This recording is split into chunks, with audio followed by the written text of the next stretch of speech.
안녕하세요. 청취자들을 위한 편파 방송 머니스토리 대본 없이 짓거리는 방송 머니스토리 이야기꾼 꼰대와 뭉치입니다. 반갑습니다. 반갑습니다. 오늘 이게 새 재테크 2014년 한번 해보겠다는 분들께 우리 홍수용 기자가 전한 죽을 때까지 월급 받고 싶다. 야, 멋지다. 제목 그죠? 야, 제목 박수. 꼰대님 근데 이게 죽을 때까지 월급 받는 방법이 있습니까? 죽을 때까지 월급 받는 방법이 이제 올해부터 해봐야죠. 이게 죽을 때까지 월급 받긴 해야 돼. 우리가 100살을 산다는데 100살 이상을 산다는데. 네. 예. 그래서 이제 이 우리 홍 기자님은 이게 갑자기 지키지도 못할 그죠?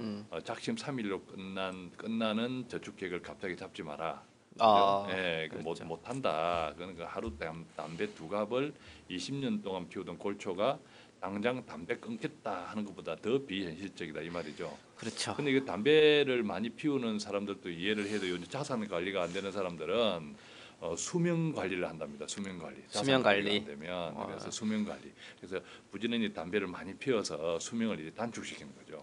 자산 관리가 안 돼. 이게 참 안타까운 현실인데. 반대로 생각 보면 더 자산 관리 측면에서 맞겠는데 왜냐 100세 시대 이거 다가봤는데 준비가 안 되니까 평균 수명을 단축시키는 거죠. 그렇죠. 아직 저는 아직 담배를 그렇게 피우지는 않아요.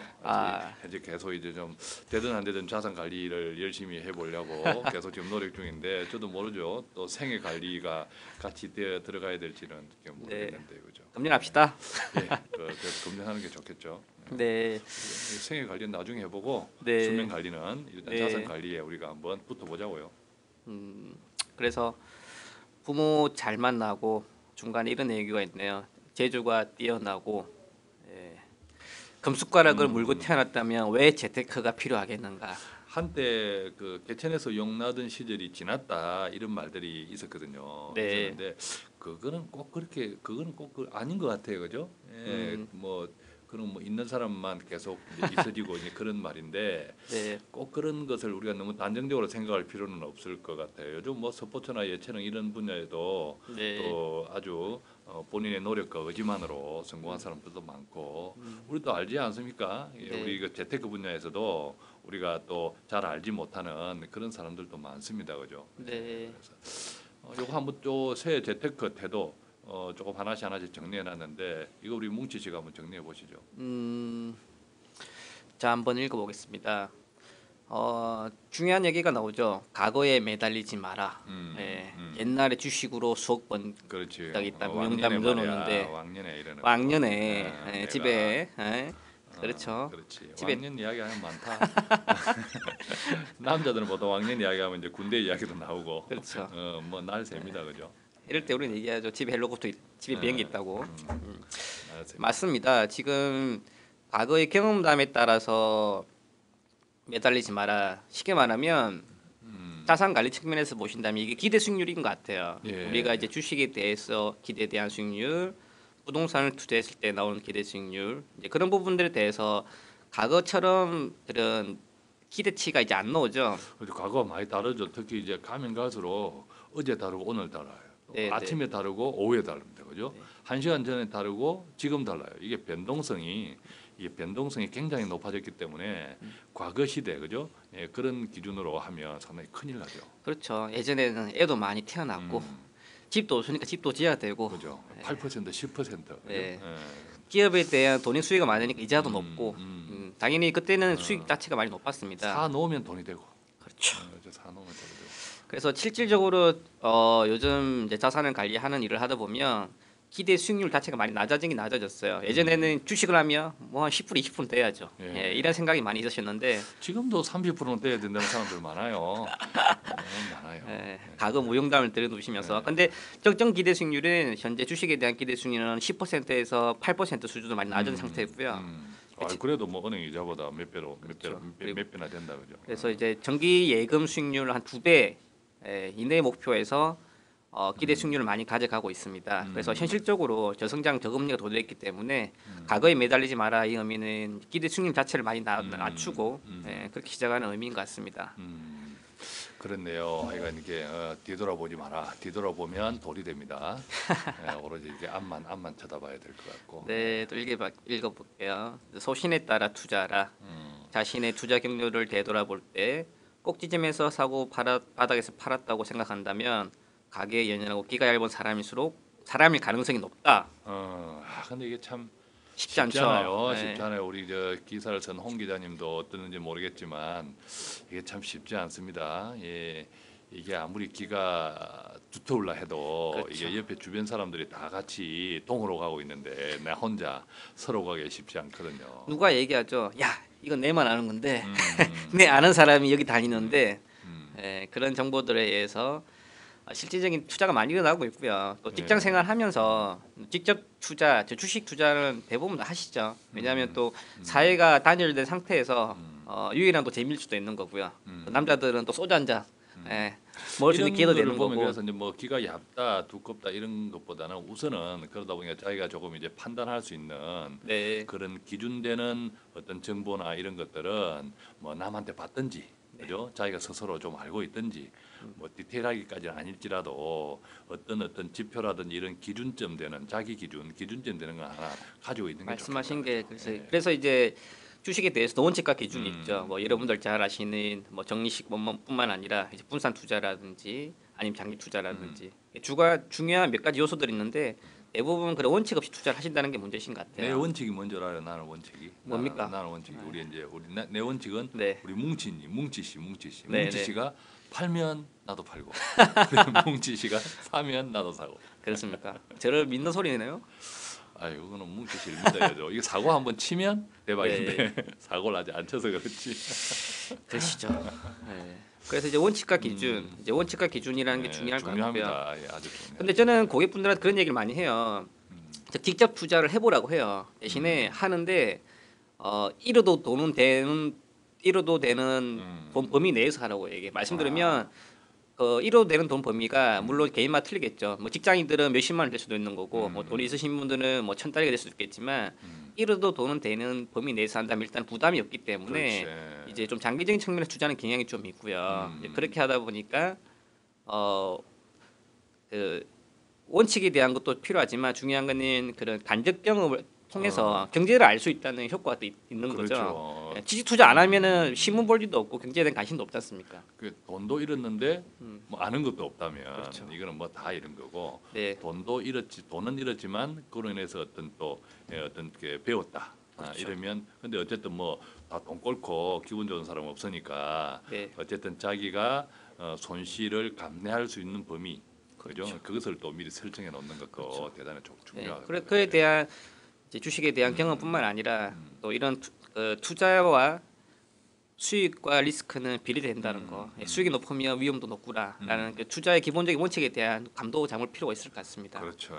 네, 그런 거는 남이 얘기하는 것보다 겪어봐야 알죠. 그래서 저는 좀 말씀드리지만 그 자기 범위 내 소득 범위 내에서 잃어도 되는 돈, 소액이라도 한번 경험을 해보시면서 경제를 알아가는 그런 플러스 알파 부분에 대해서 많은 베너핏을 가져갔으면 하는 게 제 생각입니다. 예, 그래서 이제 정리해 보면 이제 좀 긍정적인 게 과거를 되돌아보지 말고 좀 이게 긍정적인 태도도 가지고 그죠? 어떤 기준과 원칙을 좀 가지고 있는 게 좋다.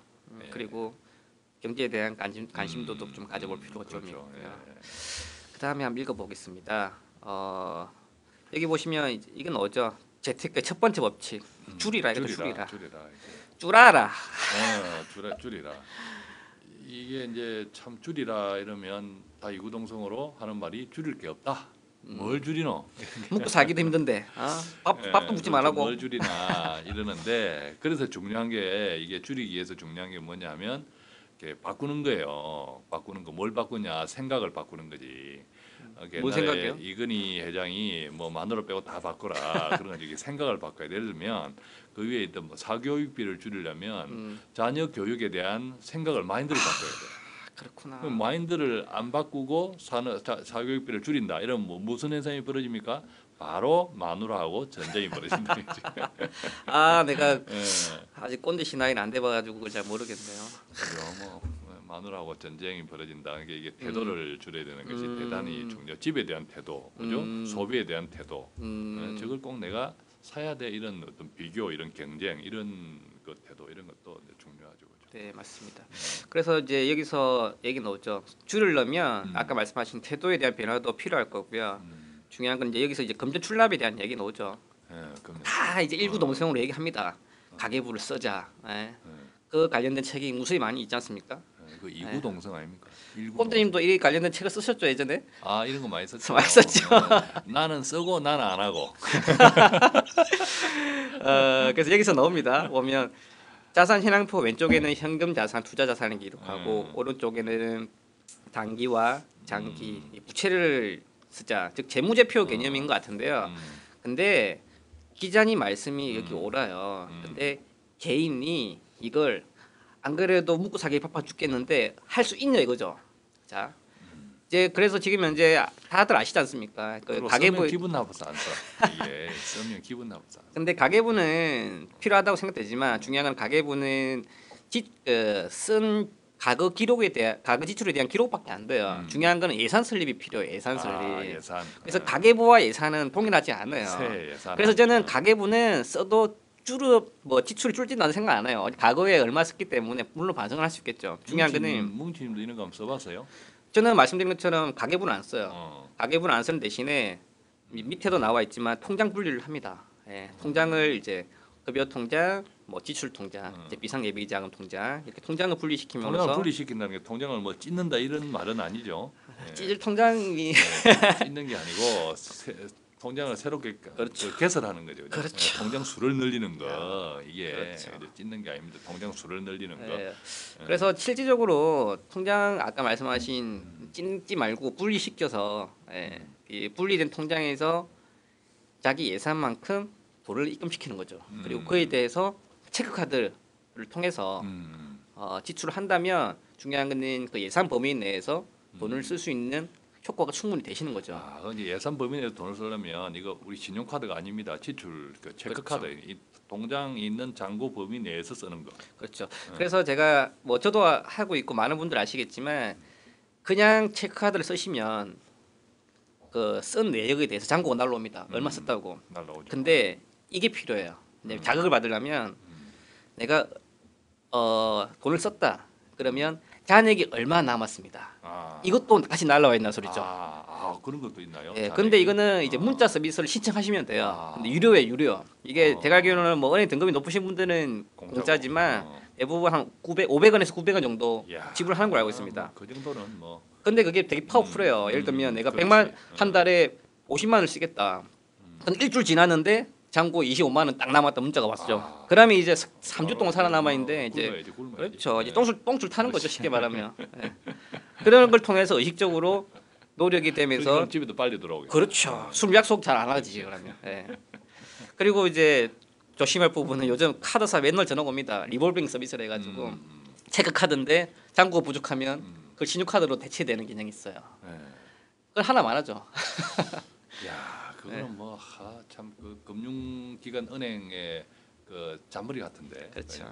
잔머리 같은데. 저는 이게 체크 카드를 써요. 근데 이제 저는 100% 체크 카드인데 우리 와이프는 이 아직도 이 신용카드에 대한 유혹이 조금 있어요. 조금 있습니다. 왜 조금이냐 보면 뭐 포인트 가지고 커피 옷도 샀다.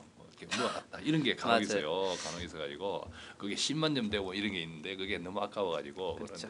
그래도 뭐 우리 와이프도 신용카드를 쓰지만 나름대로는 좀 계획해서 쓰는 그렇죠. 사모님들 좋아하죠. 신용카드 포인트 대라 뭐 대라 뭐 준다. 근데 행동 제무하게 보면 이런 내용이 있어요.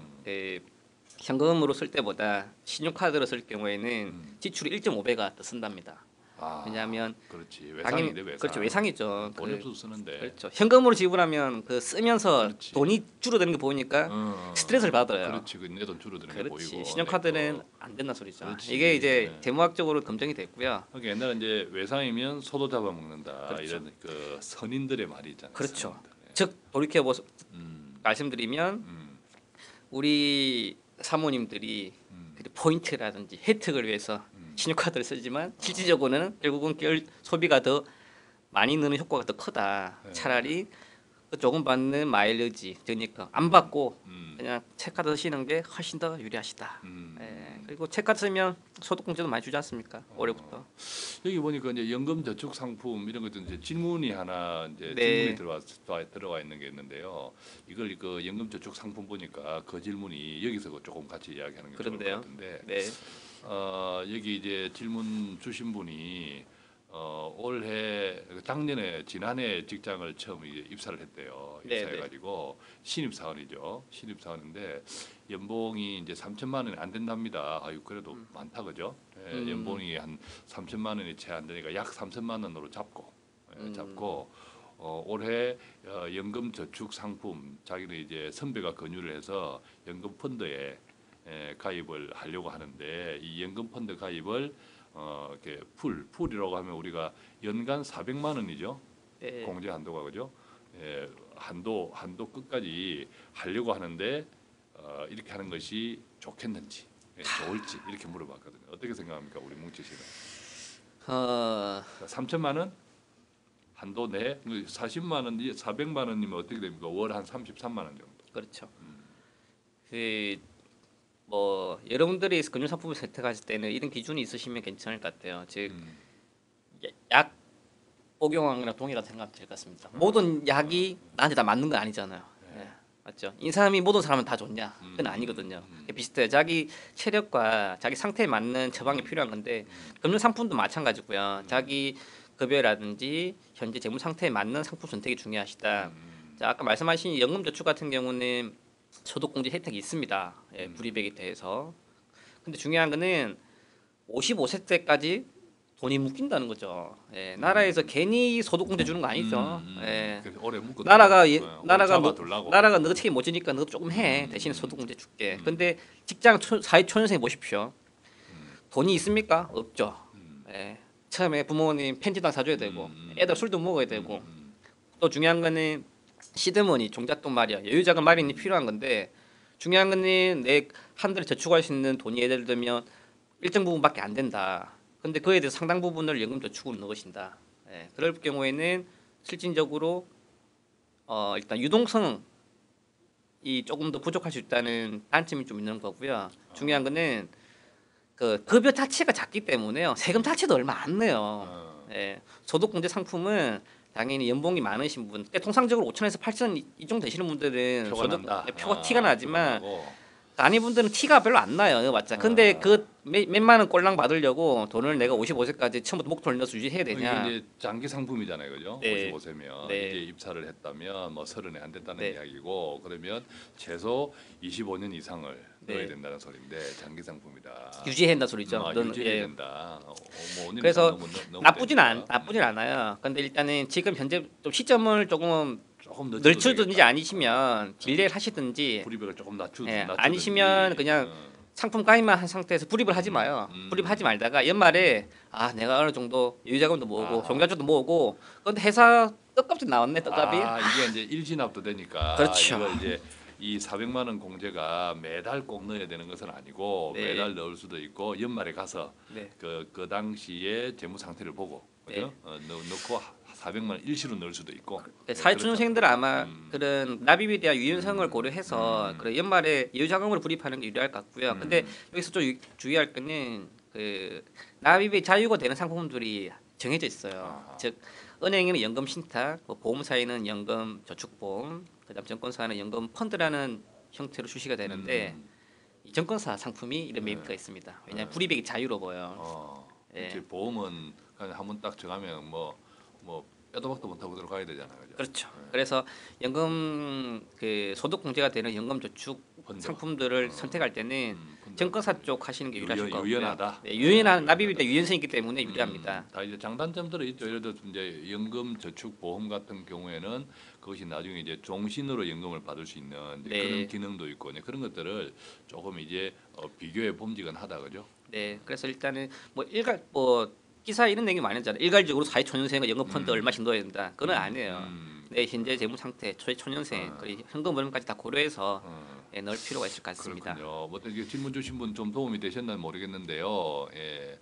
자, 그럼 오늘 한번 간단하게 한번 정리를. 그리고 한번 여기 해볼까요? 마지막에 하나만 이것만 정리하고 할까요? 여기 비상용 통장은 돌발 상황에 대비해 위한 것으로 시민 계좌에 통상 한 달에 드는 생활비의 1.5배를 적립해 주는 돌발 거다. 상황이 보통 뭐 술값 그런 거.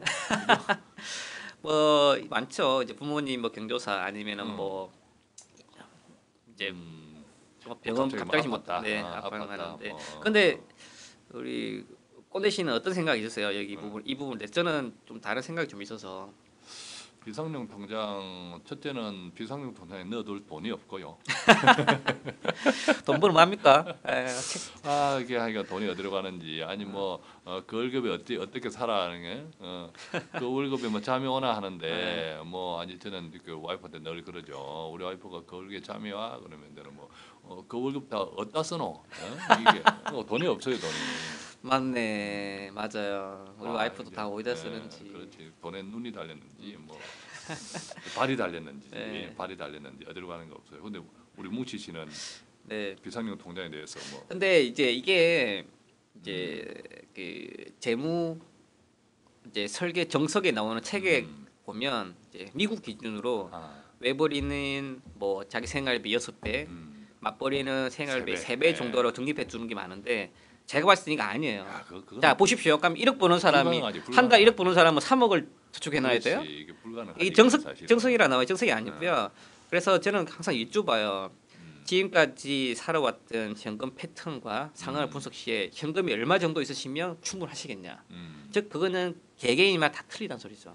그래서 여기서 강조드리고 싶은 거는 현금이라는 거는 필요합니다. 비상 예비 자금 통장에. 근데 그게 자기 생활비의 몇 배 이런 게 공식화되어 있지는 않습니다.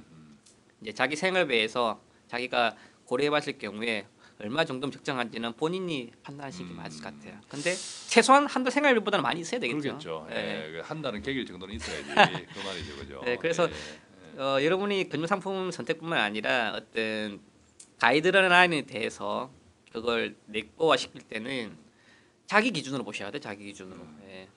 우리가 이제 최소한 한 달을 비용은 있어야 된다라고 할 때 사실 요즘 뭐 돈 빌려준다는 데도 많고 네. 그런 것을 이야기하는 게 아닙니다. 예, 그런 것들은 잘못 들어가면 큰일 나죠, 그죠? 예, 네. 그래서 빚도 좀 이렇게 만약에 지금 어떤 과다한 부채가 있다면 이런 거 지금 우리 홍 기자께서 기사를 쓴 내용들이 일단 줄이자. 그 다음에 좀 이렇게 장기적으로 뭔가를 할 수 있도록 규모의 경제 계획을 잘 잡자. 그러다 보면 이렇게 뭐 자산 henang표, 현금 흐름표도 만들자. 또 뭐 비상용 통장도 만들자. 상당히 이제 이론적이면서도 원칙적인 이야기들을 잘 정리해 놓은 것 같아요. 네. 근데 전반적으로 이제 경제는 좋아지고 또 계속 성장한다고 하는 것이 자본주의 어떤 시장의 가장 원칙적인 건데 성장하지 않으면 어떻게 자전거 넘어지는 것처럼 넘어지는 거는 페달을 계속 밟아야 되는 게 원칙이긴 한데 그와 동시에 우리가 서민들은 계속 가난해지고 있잖아요, 그죠?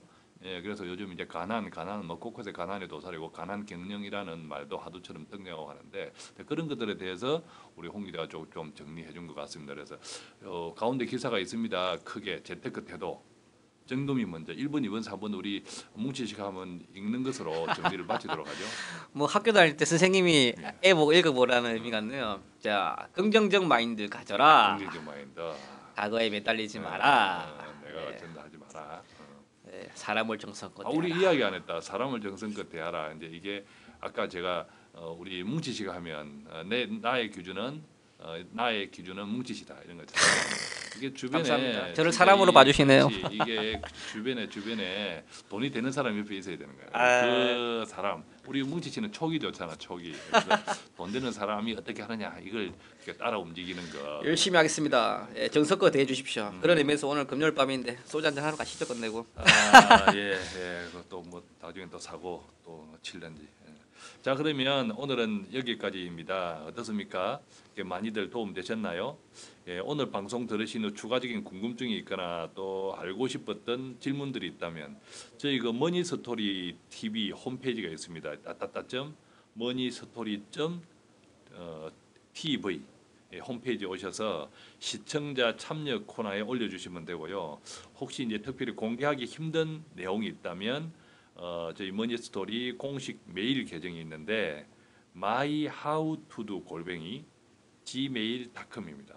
글로 보내주시면 저희들이 확인을 하고 또 다음 방송 시간에 같이 또 나눠보도록 그래야겠습니다. 네.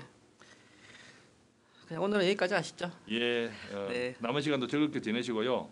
예, 저희는 그만 물러갑니다. 아 그리고 꼭 하나 우리 뭉치 씨가 좀 이렇게 전해주시죠. 아 저기 머니스토리 홈페이지에 오셔가지고요. 청취 소감 남겨주시라고 얘기하시는데 그런 거 야 이런 거 하지 맙시다. 네. 이런 거 그래도 하면 대단히 고맙지요. 네. 안 고마울까요? 네, 고마울 알겠습니다. 거예요. 네, 고맙겠습니다. 그죠? 네. 자 안녕히 계십시오. 안녕히 계세요. 다음 시간에 또 뵙겠습니다. 네.